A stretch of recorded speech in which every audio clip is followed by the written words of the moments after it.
the general overview for the video game aspect that is going to be added onto the channel, along with the rest of the content that has been seen thus far since the beginning of 2017, is going to be very open-ended. Pretty much any way you can think about how you would handle anything in a sandbox way, that's the way I want to handle how we would produce any type of video game related content on the channel, from let's plays to reviews, even unboxings, day one editions, opening up consoles, explaining how a console will work, maybe a PS5 when that comes out, and we just go into the specs and the details, show you how it runs day one, stuff like that, and how I would pretty much twist it and tailor it to how it would function as if it were already a part of my channel in the past.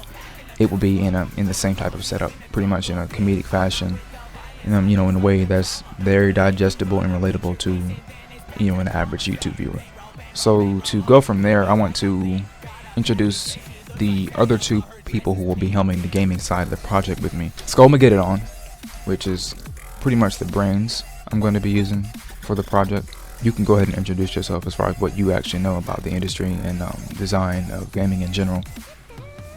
Well, I'll be going by Skullmageddon. As far as the industry goes, I usually keep up to date on everything that's going on in the industry, from new game announcements to what developers are doing to like communities of games, general like discussions and happenings in the industry, as well as like statistics like sales, how consoles are performing and stuff like that.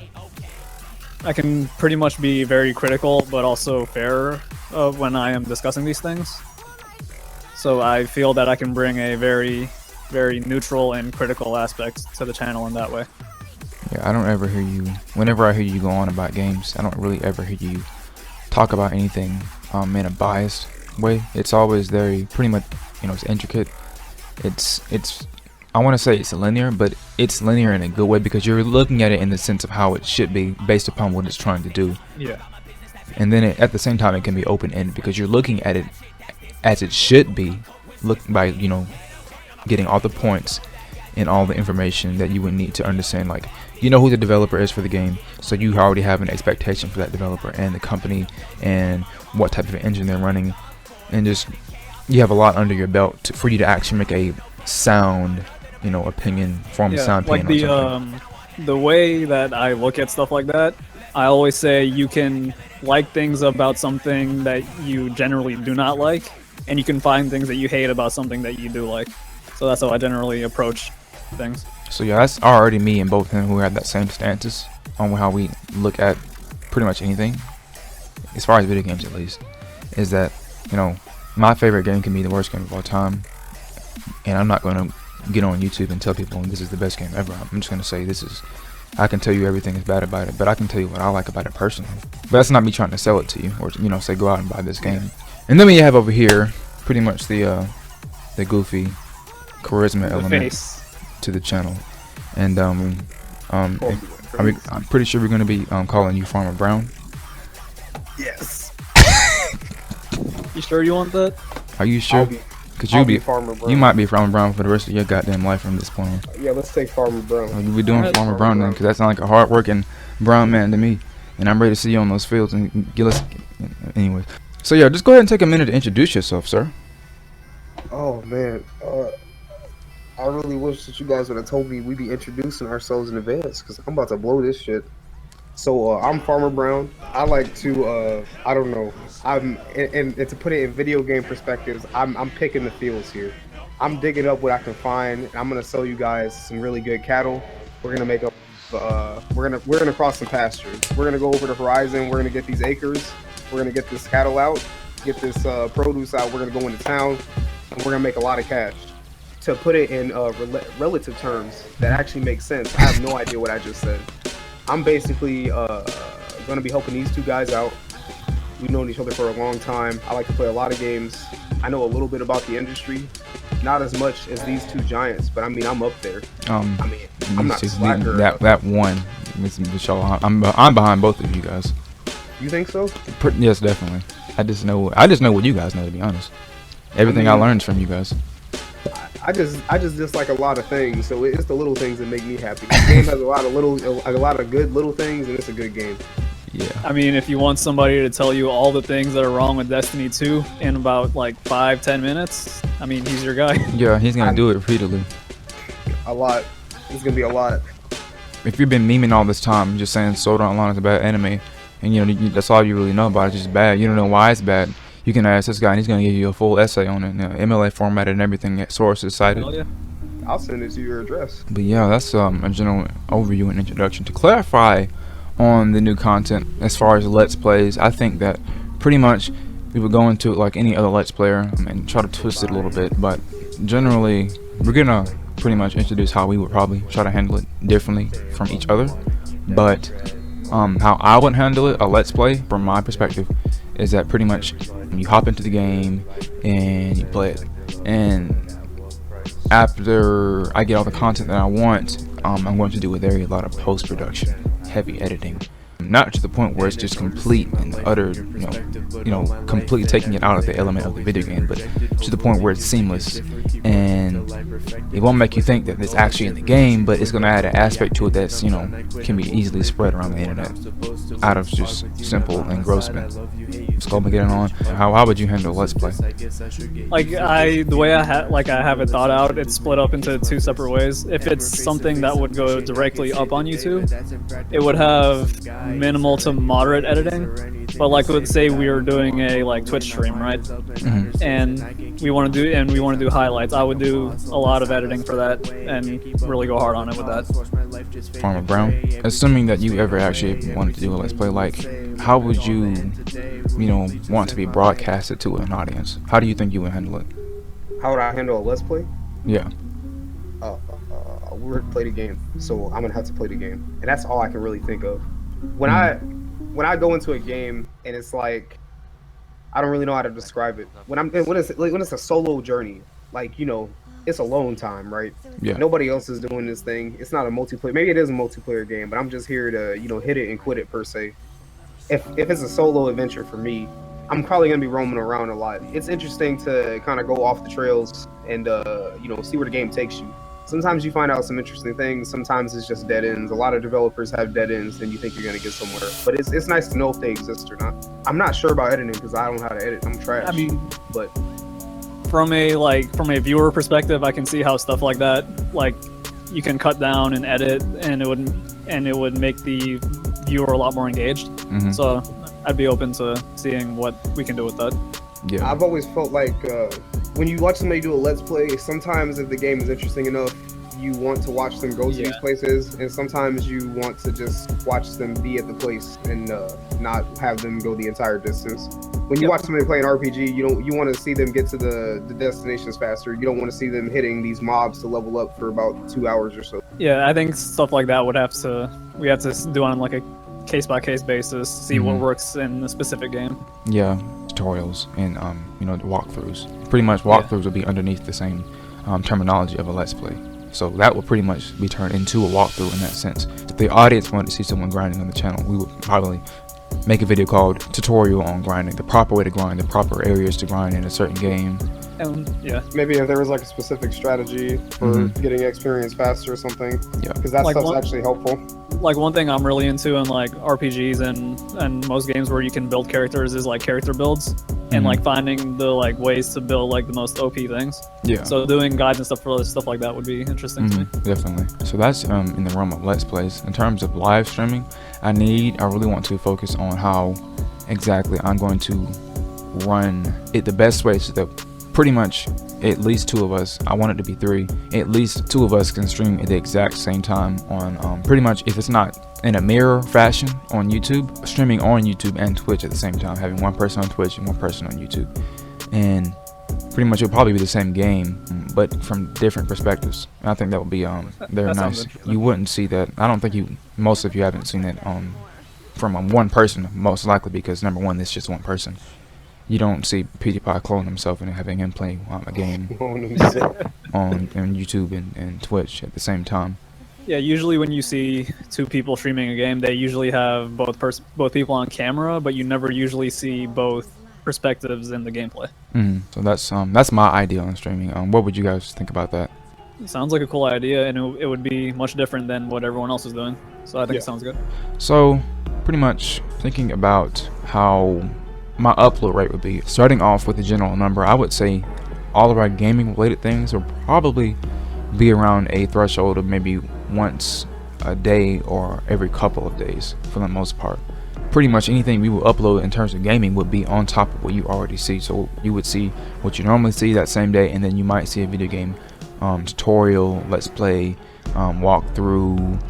It'll just pop up alongside the other videos, so nothing will change in that regard.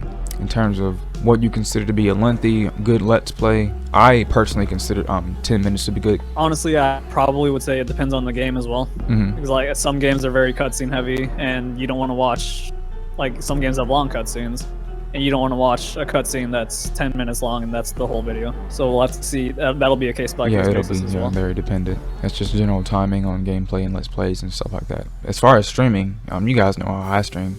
That might change, but when I stream, and I don't know when I'm gonna stop fucking streaming. I just hit that start streaming button, and I might not stop until I pass out. How I would go through an RPG is different for all three of us. I think it changed over the years, but pretty much when I play an RPG now, I'm going to try and complete the game the first time around. I don't shoot straight through it at all. I pretty much try to do all the side quests that are unlocked, and even after getting to the end game where I'm getting ready to fight the final boss, I don't fight him until I can actually have the ability to go back, unless the progression pretty much pushes you towards a second playthrough, and that's when you can complete the game entirely. But I try to complete the game in the first playthrough generally. The way I usually do it, I want every boss fight, like every major story beat, to like be a challenge. So I'll intentionally gimp myself so I have a challenge in those fights, because part of the reward for me is overcoming like that insurmountable challenge. And then like as I'm finishing the game, I'll go, unless it's a game where there's missable stuff, I'll go around and finish everything, or I'll start my second playthrough and then do everything in the second playthrough. When I play an RPG, I usually just I go around and I go through the main story until I get a side quest. And if it's a fetch quest, then I don't do it. Unless I'll start them sometimes, and unless it's really interesting, then I just don't do it. I'll come back, look at some of the other quests, look at the descriptions, maybe they're interesting, then I'll do them. Like doing the optional stuff in like RPGs is like, if the story is pretty decent, I'm hoping that the side content is decent, but sometimes they just go all in, and there's not really any room left for anything else. So you kind of gotta hope that the main story is either really good or the side quests are good, because you don't get both nowadays. Sometimes you do. Just the clarification for on the survey where I put the what genres would you like to see and what games would you like to see? Both Farmer Brown and I we like a wide variety of games. We don't really pigeonhole ourselves into specific genres. So we just wanted to like get a feel of what the community wants to see. And that'll be our primary focus. But we play everything from like the biggest RPGs to the small things. We play Final Fantasy, Tales of, and then we play small stuff like Neptunia, Fairy Fencer, the Trails series. So we just wanted to like get a gauge of where the community wanted content. Question where I asked what games you want to see, you're probably going to see all of those games. Yeah. Because we do plan on getting most, if not all of them. It would not be that hard to start getting in, reviewer copies of things. I got a reviewer's copy of Bubsy right here. How is it? How is it? Yeah, how is it? I'm not playing it, am I? Yeah, as for games that I only put games on that survey that were within the next couple of months. I know a lot of people requested Code Vein, and I will definitely be playing that because I love God Eater and I love Dark Souls, and the God Eater developers making a Souls-like game, it just seems perfect for me, so I will be playing that. To give a good example on how we would handle a game popping up, because I would think that maybe you guys would want to see how characters would play. So, for example, maybe we get our hands on Dragon Ball Z Fighters, and you guys want to know how Goku Black works. Well, that's who we pick. We'll just pretty much, I'm the type of streamer who would be very inclined to do whatever you ask me to do, as long as it's not something creepy. So have me pick a character, pick a stage, and I'm gonna I'll try to learn them on the stream and stuff like that. For a shooter, maybe if you want to see a certain setup, certain combinations of perks and stuff like that, and I don't know, I'll do that. For Overwatch, you want to see how I handle certain strategies, how we handle certain things, and just pretty much just try to cater things towards you a little bit. You want to see how people handle losses. I haven't seen myself personally rage in a long time over a video game. I don't know how people would feel about that in general. Sometimes it can be very entertaining. Other times it can be really annoying. It depends on how you interpret it, but I'm not going to say that our rage moments will be a feature or a gimmick on the channel. I'm not going to, drop like certain words. Like if it happens like in a video once or twice, it'll happen, but it won't be like a major focus like rage videos or whatever. I can't see myself doing that. I would want to approach, and most other game reviewers would do it the same way, but a game review the same way I would approach any writing form that I did when I was in school. I want to write it up, get my main ideas out there, the points, the drawback, the main points that build up the game and all that kind of stuff. Just write it up and tell it in a way that gets my point across, and then gets your sense on if you should get the game or not get the game. Pretty much help you get to the point where you could come to my channel and say, this is my go-to place to see if I want to get this game or not. And ultimately you shouldn't have to actually rely on someone to decide that for you. Game discussion, pretty much how we would discuss games would be how like we're talking right now. We get DBZ Fighter and we tell you, all three of us personally, how we like the game, how we dislike it, what were the drawbacks, etc., so on and so forth. Anime discussion, that's something I feel like I can handle alone, but I would very much like to see both of your input on stuff from time to time, especially since the season just started. Junji collection. Oh, the Junji Ito collection. Yeah, that's something I think all of us are going to be interested in. So yeah, definitely. Voice tracks for Japanese and English stuff, I don't really feel like I need to talk about that much. Yeah, that's I generally just feel like everyone on this channel is pretty much a weeaboo, so you're going to enjoy Japanese over English regardless. There are a lot of instances where I know for certain that I prefer English over Japanese in a lot of cases, but if you want to hear Japanese over English, then I won't have an issue with it at all. Same with you. Like there's cases where I'll like the English dub more than a Japanese dub. Like case in point, Xenoblade Chronicles 1. Like that is probably the best dub I've ever seen in a game, and I stand by that. But Xenoblade 2, I do prefer the Japanese dub for that. So there's cases where I'll choose one over the other. I'm just gonna say that when I first, you can. I just want to say one more thing. When I first saw Pyra, I did not expect her to sound like that in English. That was pretty much the thing that threw me off the most. Not even the fact that cow tit, sneaker shoe tits girl, she sounded like she was from where I live at, down south. I don't really want to spoil anything for anyone, but there's reasons why she sounds the way she does at the beginning of the game versus in the middle and the end. And like once you get to the end, then like all the revelations start coming together, and you piece together things that happen earlier in the story. It all comes together, and it really makes sense. I think the dub gets better the further you get in the game. Some characters are just like they're there right at the beginning. Everybody else is maybe there. But Rex doesn't get there until the end of the game. It's not even that Rex's voice is bad. It's his screams. His screams are terrible. Screams, you get like halfway. He has a fantastic like normal like. And he's just talking. Voice. It's fine. Yeah.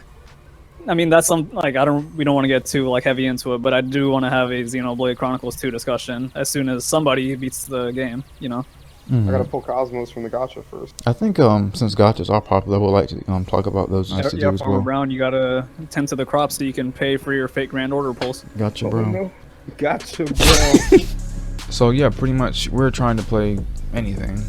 And general games coming up, being Dissidia, Shattered Colossus for the PS4, and remake Bayonetta 2 for the Switch. I need to get me a Switch. I'm pretty sure you see me on Twitter complaining about not having a Switch on a daily basis. Oh yeah. As far as consoles, both Farmer Brown and we both own a Switch. We both have a PS4 Pro, and I think he got rid of his PS3, but I still have mine. So there's that. Yeah, yeah, that's pretty much our coverage. I'm pretty sure all three of us also have PCs that are on an, I'm not gonna say high end, but capable. It's on an end. I would say we can run most games. Anything that's coming out, we're trying to get our hands on it. To wrap everything up, I do need to continue to clarify that this addition to the channel will not warp the way I handle things as a creator, because I don't. If you've seen how I've been doing things for even before I came back to YouTube, as a creator, I generally always have been hitting in different directions. I've never really stuck to one thing, particularly in terms of style. So something like this should not come as a surprise to you. And most of you have already been wanting me to play games to begin with. So I don't see this being negatively received in any way, shape, or form. And it could easily become something more popular than what I've already been doing, as long as I utilize it in a way that makes it our way. So any one of you guys add anything else before we step out? I mean, I think we went over everything. I can't really think of anything right now. All sounds good to me. Yeah.